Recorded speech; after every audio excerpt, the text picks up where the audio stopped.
சாய்ராம். சாய்பாபாவின் சரித்திரம். சாய் குடும்ப உறவினர்கள் அனைவருக்கும் என் இனிய காலை வணக்கம். இன்று பிறந்த நாள் காணும் மற்றும் மணநாள் காணும் அனைத்து சகோதர சகோதரிகளுக்கும் எங்களது இனிய வாழ்த்துக்கள்.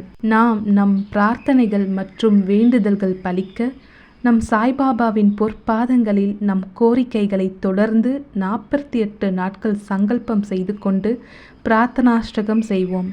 சாய்பாபாவின் ஆசிர்வாதங்களோடு நம் பிரார்த்தனைகள் மற்றும் வேண்டுதல்கள் நிறைவேறி சாய்பாபாவின் அருள்மழை பெற்று மகிழ்ச்சியோடு வாழ்வோம். ஓம் சாய்ராம். இன்று நம் சாய்பாபாவின் சத்திய வாக்கு. என் அன்பின் பிரியமே, எண்ணங்கள் பூர்த்தியாகும் சமயம் எல்லாமும் என் சாய்ராம் என்று என்னை கைகூப்பி வணங்குகின்றார்கள். ஆசைகள் நிறைவேற தாமதமாயினும் அல்லது கை நழுவி போயினும் காற்றடித்தால் கலையும் மேகம் போல என் மீதான உன் நம்பிக்கை நிலை குலைந்து போகின்றது. இன்பத்திலும் இறைவன் மீது வைக்கும் நம்பிக்கையை தளராத துன்பத்தில் இந்த மனித குலம் கைவிட்டு விடுகின்றது.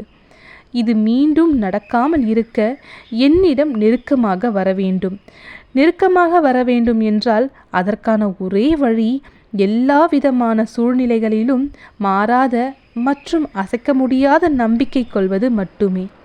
ஓம் சாய்ராம். இன்று குழந்தை பாக்கியம் கிடைக்க சிறப்பு பிரம்ம முகூர்த்த பிரார்த்தனாஷ்டகம்.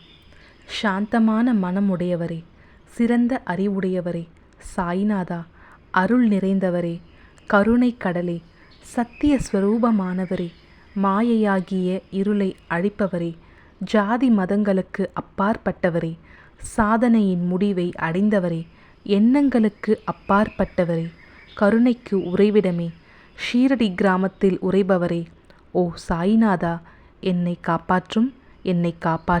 ஞானமாகிய கதிரவனே, ஞானத்தை அளிப்பவரே, எல்லாவித நன்மைகளையும் செய்பவரே, பக்தர்களின் இதயத்தில் உலவும் அன்னமே, உமது பாதங்களை அடைந்தவரை காப்பவரே, சிருஷ்டி செய்யும் பிரம்மா நீ, காக்கும் தெய்வமான லக்ஷ்மியின் கணவன் விஷ்ணுவும் நீயே, உண்மையில் உலகங்களையும் லயமடையச் செய்யும் ருத்ரனும் நீயே.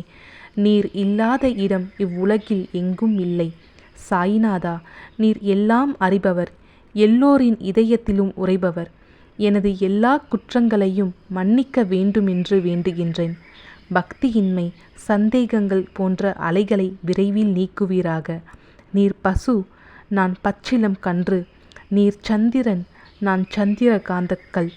உங்கள் பாதங்கள் கங்கா நதியின் ஸ்வரூபம் ஆனவை. அவற்றை நான் பக்தியோடு வணங்குகின்றேன். இப்போது உமது அடைக்கலம் அளிக்கும் அருள்மயமான கரங்களை எனது சிரத்தின் மேல் வைப்பீராக. எனது வருத்தங்களையும் கவலைகளையும் நீக்குவீராக. இந்த தாசகனு தங்கள் பணியாளன். இந்த பிரார்த்தனாஷ்டகத்தை கூறி நான் சாஷ்டாங்கமாக நமஸ்காரம் செய்கின்றேன். எனது பாவங்களையும் துன்பங்களையும் ஏழ்மையையும் உடனடியாக நீக்குவீராக. நீர் பசு, நான் கன்று. நீர் தாய், நான் குழந்தை. என் விஷயத்தில் மனதில் கடினம் கொள்ள வேண்டாம். நீர் மலையருகில் உள்ள சந்தன மரம், நான் முள்ளடர்ந்த புதர். நீர் புனிதமான கோதாவரி நீர், நான் பெரும் பாவி. ஓ குருராயா, உமது தரிசனம் ஏற்பட்ட பிறகும் என்னிடத்தில் உள்ள துர்க்குணங்கள் என்ற மாசு அவ்வாறே தங்கியிருக்குமாகில் உம்மை சந்தனம் என்று எவர் கூறுவர்? கஸ்தூரியின் அண்மையை அடைந்த மண்ணும் உயர்வாக மதிக்கப்படுகின்றது. மலர்களின் அண்மையால் நாரும் தலையில் உயர்ந்த இடத்தை பெறுகின்றது. மகான்களின் தன்மையும் இத்தகையதே. அவர்கள் எந்தெந்த பொருட்களை எல்லாம் ஏற்றுக்கொள்கின்றார்களோ அவற்றை உயர்ந்த நிலைகளை அடைவிக்கின்றார்கள். சிவபெருமான் விபூதி, கோவணம், நந்தி ஆகியவற்றை ஏற்றுக்கொண்டதால் எல்லா திக்குகளிலும் அந்த பொருட்களுக்கு மிகவும் மிகுந்த மதிப்பும் மரியாதையும் ஏற்பட்டுள்ளது.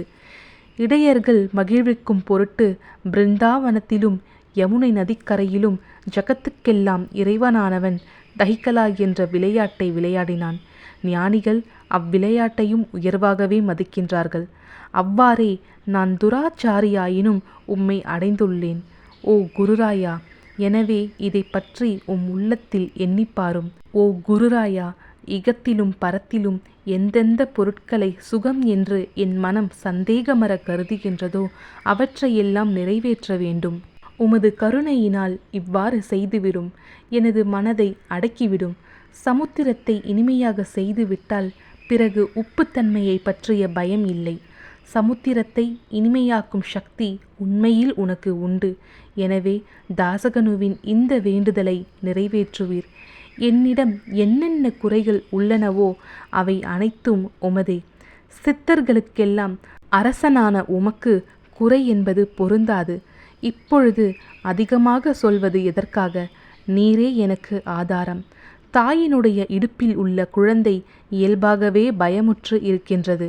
ஓ மகாராஜா, இந்த துதியை எவரெவர் அன்புடன் படிக்கின்றார்களோ அவர்களுடைய விருப்பங்கள் நிறைவேற்றுவீர். இந்த துதியை படிப்பவர்களின் 3 வித தாபங்களும் 1 ஆண்டுக்குள் விலகிவிடும் என்பதே இந்த துதியின் மேல் உமது நிரந்தரமான அருளாசியாக இருக்கட்டும். ஸ்நானம் முதலியவற்றை செய்து முடித்த பின், சுத்தமாக ஆன பின், உங்களது மனதில் சுத்தமான பக்தியோடு தினமும் இந்த துதியை படிக்கவும்.